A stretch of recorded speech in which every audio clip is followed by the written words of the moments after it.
ಎಲ್ಲರೂ ನಮಸ್ಕಾರ ಗೆಳೆಯರೆ. ಫಾಲೋ ಮತ್ತು ಲೈಕ್ ಮಾಡಿರಿ. ನಾನು ಬಡವ ವೆಂಕಟ.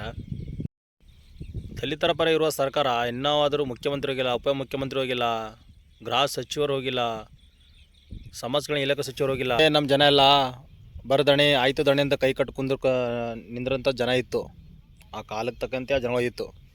ಈ ಕಾಲಕ್ಕೆ ತಕ್ಕಂತೆ ಈಗ ಜನ ಅದ. ಈಗಿನ ನಮ್ಮ ಜನ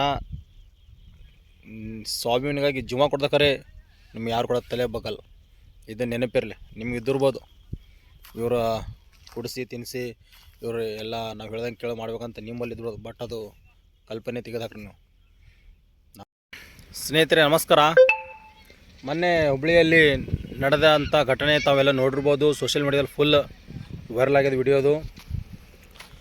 ನಂಗೆ ಅನ್ನಿಸ್ತಾ ಇದು ನಮ್ಮ ಸರ್ಕಾರ ಐತಲ್ಲ, ಕಾಂಗ್ರೆಸ್ ಸರ್ಕಾರ, ಇದು ನಾವು ದಲಿತರ ಪರ ಅದ. ನಮ್ಮ ದಲಿತರಿಗೆ ಏನಾದರೂ ಫಸ್ಟ್ ಈ ದಲಿತರ ಸಲ್ಯಾಕ ಸರ್ಕಾರ ಮುಂದೆ ಬರ್ತಾರ.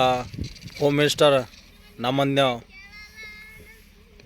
ದೊಡ್ಡ ದೊಡ್ಡ ಅಧಿಕಾರಿಗಳು ನಮ್ಮ ಮಂದಿಯವ್ರು ಬೇರೆ, MLA ಎಂ ಪಿರ ಯಾರು ಕೂಡ ಆ ಒಂದು ಹೆಣ್ಮಗಳಿಗೆ ಒಂದು ಏನು ಮೇಲು ಜಾತಿ ಹೆಣ್ಮಗಳು ನಮ್ಮ ಕೀಳು ಜಾತಿ ಹುಡುಗ ಮದುವೆ ಆಗ್ಯದಂತ ಆ ಮನೆ ಹೊಕ್ಕಿ ನಮ್ಮ ಹೆಣ್ಮಗಳಿಗೆ ಕೊಲ್ತಾರ.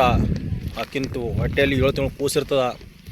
ಇಷ್ಟೆಲ್ಲ ಘಟನೆ ಆದರೂ ಕೂಡ ಯಾರೊಮ್ಮೆ CM ಆಗಲಿ ಮತ್ತು ಉಪಮುಖ್ಯಮಂತ್ರಿ ಆಗಲಿ, ಗೃಹ ಸಚಿವರಾಗಲಿ, ಸಮಾಜ ಕಲ್ಯಾಣ ಇಲಾಖೆ ಸಚಿವರಾಗಲಿ ಯಾರು ಕೂಡ ಭೇಟಿಯಾಗಿಲ್ಲ.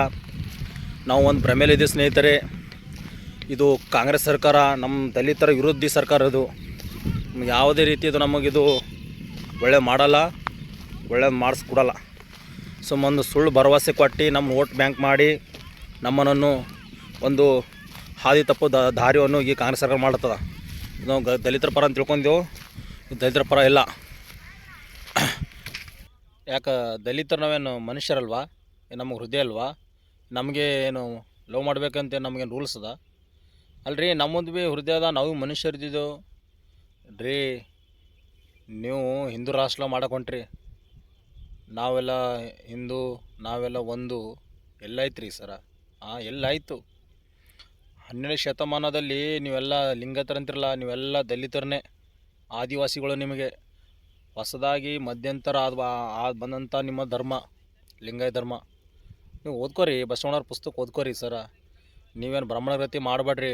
ಬ್ರಾಹ್ಮಣರ ಹೆಸರು ಇರೋದು 3%. ನೀವು ನಾವು ಎಲ್ಲ ಒಂದೇ ಕೆಳವರ್ಗ, ನಾವೆಲ್ಲ ಶೂದ್ರರೇ. ಅನ್ನೋದು ಇಷ್ಟೇ, ಮೇಲು ಕೇಳು ಅಂತಂದ್ರಲ್ಲ, ನಮ್ಮ ದೇಶ ಉಳ್ಳಕ್ಕೆ ಸಾಧ್ಯ ಇಲ್ಲ. ಎಲ್ಲರನ್ನೂ ಒಂದು ಅನ್ನೋದು ಭಾವನೆ ಯಾವಾಗ ಬರ್ತದೆ ಆಗ ಮಾತ್ರ ನಾವೆಲ್ಲ ಈ ದೇಶ ಉಳಿತದೆ. ಇದೇ ಥರನ ನೀ ಮೇಲು ನೀ ಕೇಳ್ದಂದ್ರಲ್ಲ, ದೇಶ ಒಂದಿಲ್ಲ ಒಂದಿನ ಗ್ಯಾರಂಟಿ ಹಾಳಾಗ್ತದೆ. ಎಷ್ಟು ದಬ್ಬಳಿಕೆ ಮಾಡ್ತೀರಿ? ಇನ್ನು 200-2,000 ವರ್ಷ ನಮ್ಮ ಜನಕ್ಕೆ ನೀವು ಎಲ್ಲ ಆಳಿರಿ. ಮೀನ ಕೇಳಿ ಜೈತಿ ಕೇಳ್ತಾ ಅದು ಬಿಟ್ಬಿಡ್ರಿ. ಎಲ್ಲ ಎಜುಕೇಟೆಡ್ ಆಗಿರಿ, ಎಲ್ಲ ಓದ್ ಬರ್ದಾರಾಗಿರಿ. ಎಷ್ಟು ದಿನ ಅಂತ ನೀವು ಅದು ದಬ್ಬಳಿಕೆ ಮಾಡ್ತೀರಾ ನಮ್ಮ ಜನ ಮೇಲೆ?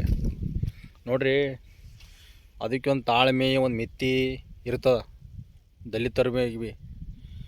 ಅದು ನೀವು ಮುಂದೆ ಈ ಥರ ಮಾಡ್ಕೊತ ಹೋದ್ರಿ, ನೆಕ್ಸ್ಟ್ ಈಗ ಪೈಲೆ ಒಂದು ಭೀಮಾ ಕೊರೆಗಾಂವ್ ಆಗ್ಯದ. ನೆಕ್ಸ್ಟ್ ಭೀಮಾ ಕೊರೆಗಾಂವ್ ಆಯ್ತಲ್ಲ, ಇಡೀ ಭಾರತದಾಗೆ ಯಾರು ನೀವು ನಿಲ್ಲಕ್ಕೆ ಜಾಗ ಇರಲಿ, ಹಂಗೆ ಆ ಥರ ಆಗ್ತದ. ಎಲ್ಲ ಚೇಂಜ್ ಆಗ್ರಿ.